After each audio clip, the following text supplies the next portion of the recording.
This orphan, betrayed by all his companions, is named Zenas. He grew up in the slums and taught himself healing magic. Zenas was recruited by Aston and helped the team grow from weak to strong. But now, he's been expelled. His teammates treat him like a stray dog, casually insulting and mocking him. Next, Aston plans to serve the nobles and the royal family. He doesn't want Zenas' lowborn status to leave a bad impression on those important figures. Aston throws a single gold coin at Zenas as if he's tossing a coin to a beggar, treating it as compensation. In the next moment, the mocking laughter of the team members pours down on Zenas like a heavy downpour. These bastards would never imagine that the useless person in their eyes will soon rise again. In the near future, Zenas will become the most popular man in the city.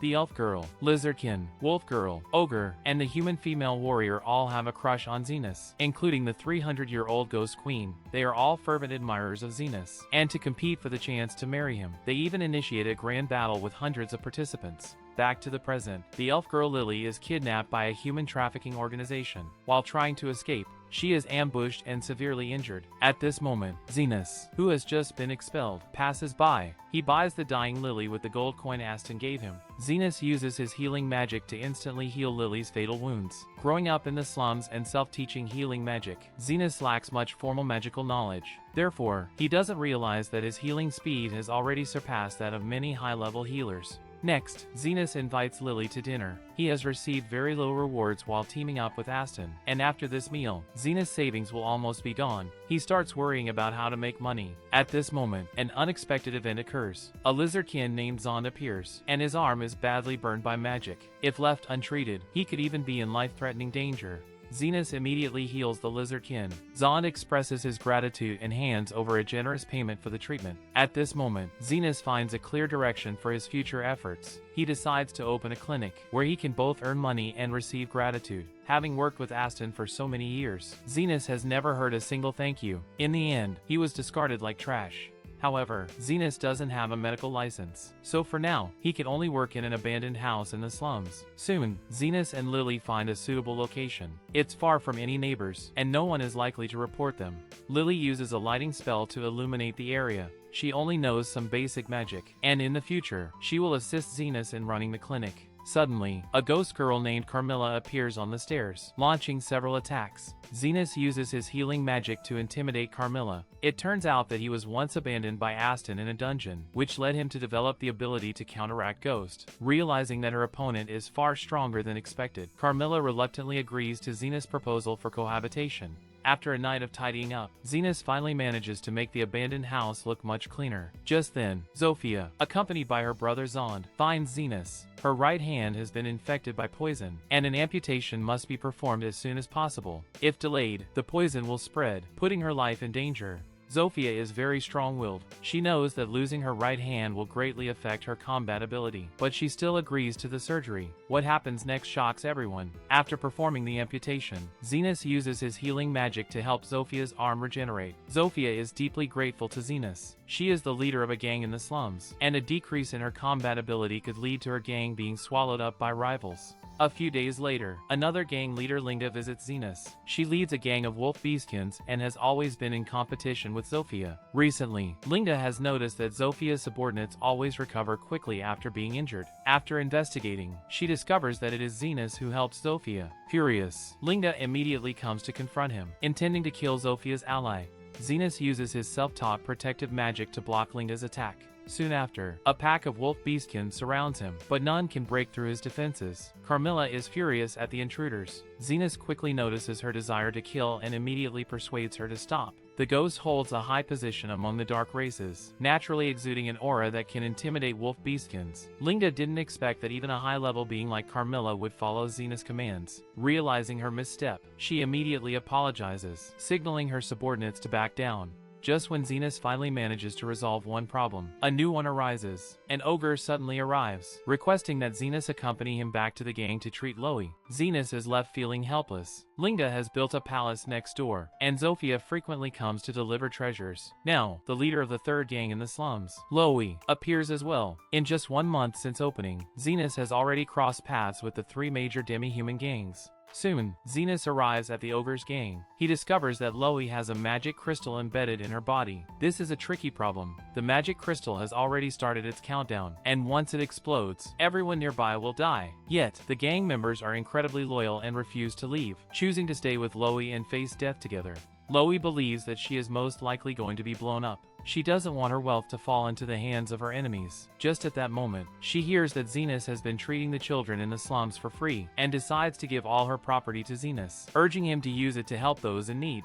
Zenas is deeply moved by Loie's selflessness. He once again performs a miraculous healing spell, quickly removing the magic crystal from Loie's abdomen. In the next moment, Zenas casts a protective spell on his palm and directly triggers the crystal's explosion. Zenas' power is unfathomable. He cares for saving lives and is indifferent to money, which leads Loie to fall in love with him. From that day on, the three gang leaders in the slums visit Zenas every day. Interestingly, Zenas, who has no knowledge of magic, is equally clueless when it comes to love. He can't understand why those three keep showing up. That's when Carmilla steps in. As a 300-year-old ghost, she has witnessed every kind of human emotion. Carmilla is certain that each of the three gang leaders has fallen in love with Zenas. Lily, hearing this, becomes very worried. She likes Zenas too, but she feels like she can't compete with the three powerful gang leaders. Zenas, however, has even less confidence than Lily. He has long been suppressed by Aston and was ultimately driven out amidst the mockery of his teammates. Zenas doesn't believe that any woman could ever truly love him. The next event forces Zenas to believe Carmilla's judgment. The three gang leaders take turns seeking out Zenas, and they prepare to start a three-way battle, where only the winner will have the chance to exclusively win Zenas' heart. The atmosphere in the arena is tense as members of the three gangs gather. Everyone is prepared for a battle to the death today, and the battle soon begins. To my surprise, the first official fight isn't against the villains, but rather between a few female characters competing for the protagonist's heart. I have to give credit to the scriptwriter for this unique idea. The battle rages on for noon until dusk, with the participants realizing that despite all the fighting, not a single person has died. At this moment, Zenas suddenly appears. Knowing that mere words won't be effective, he continuously casts healing magic to prevent any casualties. Zenas once again showcases his terrifying power. His magical energy reserves and healing speed have surpassed the limits of what most humans can comprehend. The three gang leaders are completely captivated by Zenas. They abandon their violent struggle and instead decide to use their own charms to win Zenas' affection. Zenas unknowingly brings peace to the slums, but at the same time, he attracts a great deal of trouble. The kingdom where Zenas lives divides people into different social classes. Almost all healers are born to wealthy or noble families. The lower-class citizens are confined to the slums for their entire lives, with very few opportunities to climb the social ladder. Despite Zenas' incredible healing abilities, he has never had the chance to obtain a healer's license. Fortunately, Zenas has no ambitions. He is very content with his current life and enjoys going out to provide free treatment to the poor. On the days when Zenas is away, his home remains lively. The three leaders of the gangs no longer focus on developing their gangs, but instead, they come to pester Zenas every day. Sometimes, when they find that Zenas is not at home, they are willing to wait here the entire day. This makes Lily very troubled. Every time she sees her three rivals flaunting their figures, she wishes she could grow up quickly and become a beautiful elf woman. I suspect that part of the reason Zenas goes out to treat the poor is to avoid his harem. One day, Zenas encounters a beastkin named Till. He sees Till being abused by her owner, Forbes. Zenas doesn't intervene. The law grants slave owners significant power, and if Zenas were to act recklessly, he would be committing a crime. However, Forbes soon faces retribution. He had been forcing Till to participate in tomb raiding. Till's resentment is exploited by a spirit in the graveyard, and she loses her sanity in an instant, turning into a monster that keeps attacking. As Zenas passes by, he witnesses this scene and refuses Forbes' request to eliminate Till. Then, Zenas demonstrates his strength once again. He exorcises the evil spirit that has possessed Till and heals the Beastkin girl's wounds. While Till is unconscious, Zenas strikes a deal with Forbes. He helps Forbes with the treatment, and in return, Forbes pays 50 gold coins and hands over Till's slave contract. Zenas feels that Till and Lily are very similar. They both became slaves for various reasons and have since lived dark lives. So, Zenas heals Till of all her illnesses. It's common for the people in the slums to be plagued by various diseases, as they are unable to afford treatment. Before parting ways, Zenas tears up the slave contract. He represents the will of the lower class, striving for fairness and freedom. This poor beastkin girl, after enduring long periods of darkness, finally sees the light. Zenas' stance is destined to clash with the noble class. Next, a new character, Krishna, makes her debut. She is the vice commander of the city's Royal Order of Knights. Today, she receives an order to go to the slums and investigate the reasons behind the gang's ceasefire. For a long time, the kingdom have been enforcing a class system, inciting hatred between the rich and the poor, and between humans and demi-humans. If the lower classes manage to unite, they might develop ideas of rebellion against the royal family and the nobility. Zenus hasn't realized that danger is approaching. He has heard of Krishna's name from several of the gang leaders. Zenus knows she is a dangerous woman, but he doesn't think he will have any direct interaction with her.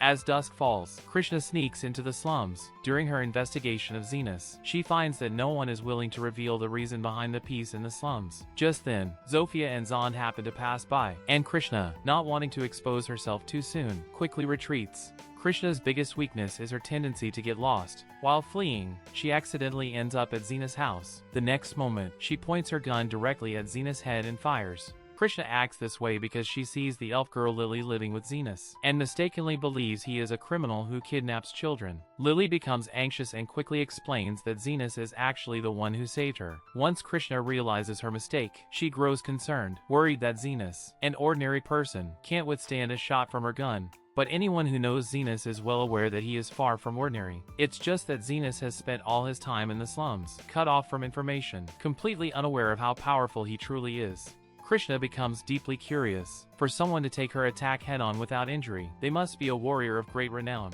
Yet she has never once heard the name Zenus. Even so, that alone isn't enough for her to connect him with the mysterious person she's been searching for.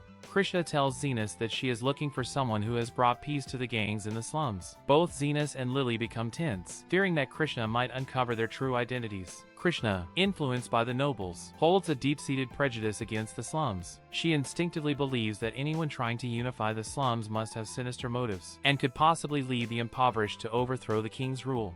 Zenus, wanting nothing more than to get rid of Krishna quickly, finds something unexpected happens. Krishna, lacking friends in the slums, expresses a desire to use Zenus' place as a base for her investigation. Unable to find a valid excuse to refuse her, Zenus reluctantly agrees to let the warrior woman stay. Lily, feeling resentful, views Krishna as yet another potential rival for Zenus' attention. She climbs onto Zenus' lap, acting in a more intimate manner to show the bond between them. The awkward part is that no one seems to notice Lily's unusual behavior. After all, she's just a young girl, and Zenus sees her only as a sister. If Lily ever learned that Zenus thought of her that way, she'd likely cry for the entire night. After Lily falls asleep, Krishna quietly asks Zenus whether there is a well-known healer in the slums. She recalls inflicting a nearly incurable wound on gang leader Zofia's arm, but just recently, she sees that Zofia's injury has completely healed. This raises Krishna's suspicion. She believes there might be a powerful healer hidden in the slums, someone who could even be controlling the three major gangs through magic. Zenus is curious about Krishna's hostility toward the poor, and Krishna shares a painful story. Her mother, a kind-hearted woman, used to give food to the poor. One day, during an attempted robbery, she was killed by the very people she tried to help. Since then, Krishna dedicates herself to training and fighting crime, and her smile disappears. The trauma plants a deep seed of hatred in her heart, leaving her with a natural bias against the poor. During the days Krishna stays with Zenus, she heads out early every morning to continue her investigation. Zenus can only heal gang members while she's away. Unfortunately, one day, while Zenus is treating Zofia, Krishna suddenly returns. The moment she walks in, both women draw their weapons. But before the fight begins, Zofia confronts Krishna. She accuses her of thinking she is fighting crime, when in reality, she is just another pawn being used by the nobles. Minister Calendar has long been involved in human trafficking, yet Krishna never intervenes against such a serious crime. She initially assumes Zofia is just trying to distract her, but when she sees the sincerity in Zofia's eyes and Zenus stepping in to shield her from harm, Krishna begins to waver. In the end, she chooses to investigate Calendar. Using the excuse of preventing thieves, Krishna visits Calendar's mansion to inspect its security measures. The minister doesn't seem bothered by the sudden inspection. He remains calm and welcoming throughout. Still, Krishna notices something odd. So many guards are here, and the security is far tighter than in the homes of other ministers. Claiming she needs to use the bathroom, Krishna sneaks off alone and uncovers a hidden underground prison. Inside, she finds dozens of children locked away. Before she can react, Calendar launches a surprise attack. Krishna is caught off guard and suffers a serious injury. The corrupt minister then attempts to force her to join his private harem. Fortunately, Zofia and Zenus arrive just in time, proving their earlier concerns were entirely justified. Although Krishna is stronger in combat, Calendar's cunning and careful planning nearly bring her down. Calendar fires his gun at Zenus, planning to force Zofia into his harem as well. To his shock, Zenus is completely immune to the attack. Calendar finally panics, and he begins to beg Zenus for forgiveness. In truth, this bastard does not feel any remorse for his actions. He is simply afraid of dying, but Zenus chooses not to kill him. Keeping Calendar alive is the only way to uncover the criminal organization behind him. Once again, Zenus demonstrates the miraculous power of his healing magic. Krishna's severed arm regenerates fully. Only then does she finally believe that Zenus has mastered both defensive and healing magic at an advanced level. Encouraged by Zenus, Krishna pulls herself together. She rescues the imprisoned children and begins to reflect on her deeply biased views of the poor. Her encounter with Zenus changes many things for her. For instance, after so many years since her mother's death, Krishna is finally able to smile again.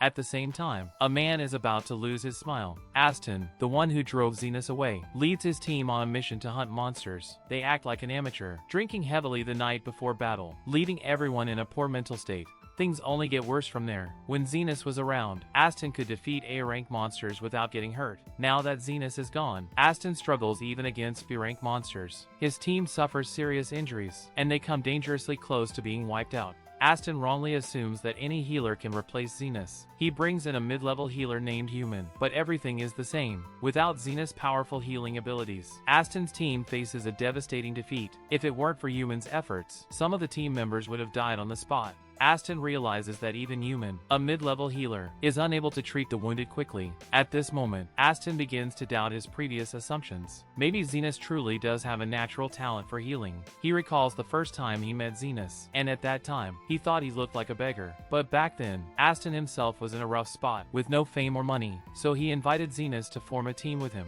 Zenus' healing was so fast that ordinary people couldn't even notice it happening. Aston mistakenly believed he was so strong that he never got hurt in battle. Now, facing the reality of his wounded teammates and the lack of support, Aston decides he must bring Zenus back.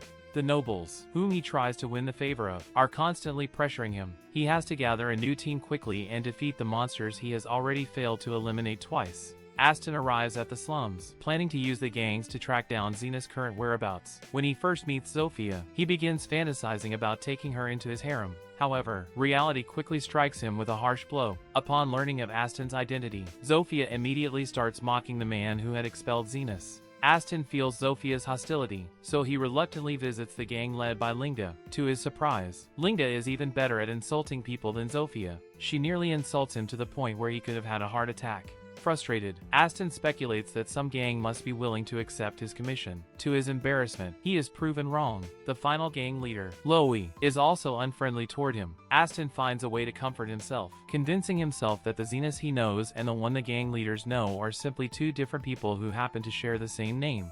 Just then, Aston happens to see Zenus passing by, and he believes that his recruitment attempt will surely succeed. However, Zenus chooses to refuse. Any normal person would never accept such an offer, which shocks Aston deeply. He has always looked down on Zenus and never imagined that he would be turned down.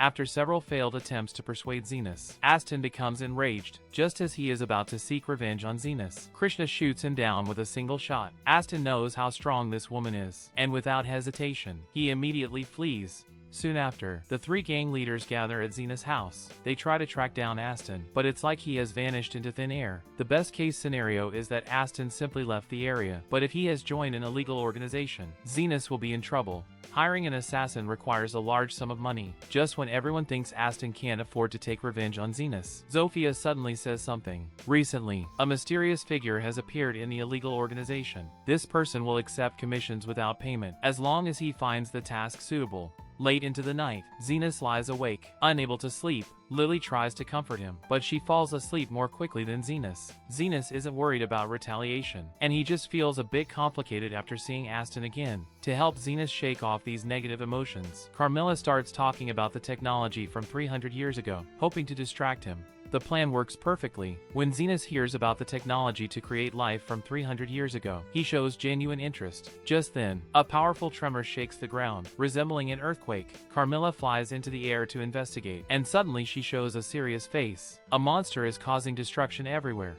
Many slum dwellers are fleeing in panic, knowing that if they get stepped on, they'll be crushed into pulp. The monster stands as tall as a castle. Carmilla tells Zenus that the creature was created using technology from 300 years ago, a product of demon craftsmanship. However, even the Demon King has already been defeated, and Carmilla does not understand who could still possess such techniques now. Zenas does not have time to investigate where the monster came from. He instructs the 3 gang leaders to gather the injured. At this moment, the gangs act more like a charity organization as they work actively to rescue people. Zenas casts a mass healing spell. Those with light injuries recover immediately, while the severely wounded have to be treated one by one. His anger is just as intense as when he was betrayed by his former teammates. Aston has just shown up, and now such a disaster follows. It is clearly not a coincidence. At the same time, a mysterious man, whom Zofia once mentioned, is watching Zenas through a telescope. The monster is his creation. He unleashes this chaos to test Zenas' abilities. The results surprise him. He never expects Zenas' healing magic to be so powerful. However, the mysterious man does not choose to flee. Healing the wounded is not enough. Only when the monster he created is also defeated by Zenas will everything truly be over. Carmilla cannot understand how such a creature could exist. Creating a monster like this requires high-purity magic stones, which were already depleted during the Great War between humans and demons 300 years ago. Moreover, with the extinction of the demons, dark magic should have been lost forever. None of these questions can be answered until the group captures the mysterious man. For now, they have only one task left, which is to defeat the monster to end the chaos. Zenas casts attack and defense buffs on the 3 gang leaders and provides them with instant healing during the battle. With his support, the 3 leaders are able to continuously inflict damage on the monster. Zenas notices that the creature has a self-repairing ability, but each repairing takes time. He quickly instructs his allies to focus their attacks on the monster's legs. Just then, something unexpected happens. The monster begins to fall, and a girl is directly in its path. At the last moment, the monster shifts its posture to protect the girl from being crushed. Carmilla tells Zenas that the monster should not possess any intelligence, so this behavior must mean something is wrong. After investigating with Carmilla, Zenas concludes that the monster is an experimental subject created using Aston. There is a reason Zenas suspects this. Many years ago, Aston watched his sister die because he couldn't afford medicine. Since then, his pursuit of money and power made him lose his kindness. Perhaps the girl reminded him of his sister, which briefly brought him back to his senses and caused him to protect her.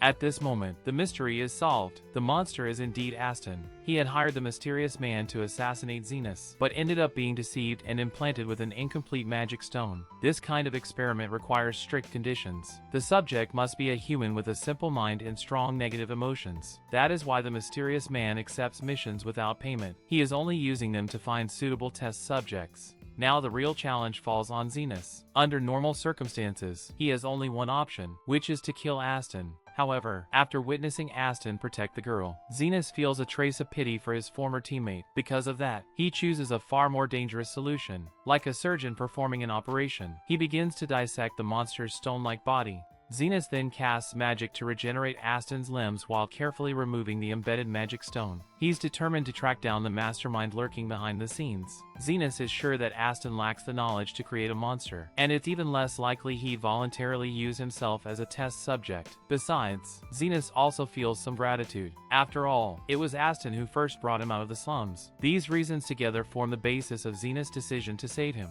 In the end, thanks to Zenas' efforts, Aston, who was supposed to die, narrowly escapes death. In that moment, Aston finally realizes that he is the one who was useless compared to Zenas. It was Zenas' healing magic that allowed their team to defeat powerful monsters in the past. Aston offers Zenas a sincere apology. After everything he has experienced, he finally understands how much of a fool he's been. Zenas tells Aston that there's no need to apologize, as he will help ease his guilt with his fists. In the next moment, Aston goes flying from Zenas' punch. But that's not the end. Since Aston causes damage to the slums, Krishna arrests him. He now needs to continue atoning for his actions in prison. Just when Aston thinks he loses everything, Krishna, following Zenas' request, gives him a gold coin. Tears well up in Aston's eyes. He feels truly moved that Zenas still remembers him. After a long night of chaos, Zenas heads home with the support of his harem companions. Meanwhile, the mysterious man chooses to withdraw for now, but in the future, he plans to return with an even darker scheme aimed at Zenas. That brings the end of episodes 4 to 6. I wonder, do you enjoy it as much as I do? Personally, I'm quite satisfied. The protagonist is no longer an unbeatable force, and an enemy finally appears who can truly challenge Zenas. Just who is this mysterious figure, and how does he possess demons' technology from 3 centuries ago? Let's look forward to the subsequent story together.